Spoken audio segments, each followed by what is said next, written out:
Pelaksanaan hasil revisi mata pelajaran pendidikan kewarganegaraan (PKN) perlu ditingkatkan untuk menumbuhkan rasa cinta tanah air dalam diri setiap peserta didik.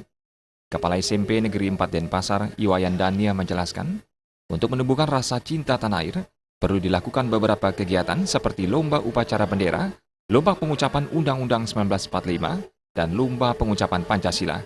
Selain menggelar lomba-lomba, kalangan pendidikan, masyarakat luas, dan orang tua juga perlu melakukan pengawasan terhadap peserta didik.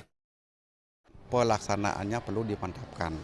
Contoh-contoh perlu dimantapkan. Program-program sekolah yang berkaitan dengan bela negara perlu ditingkatkan seperti lomba baris berbaris, lomba upacara bendera, lomba-lomba pengucapan Undang-Undang Dasar 45, lomba mengucapkan Pancasila, dan lain sebagainya itu perlu dimantapkan.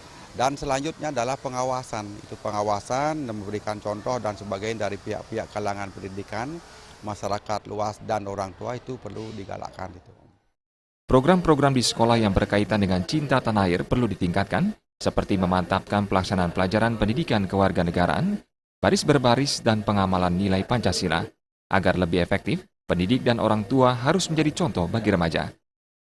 Agung Ria dan Suta Ardana, Bali TV.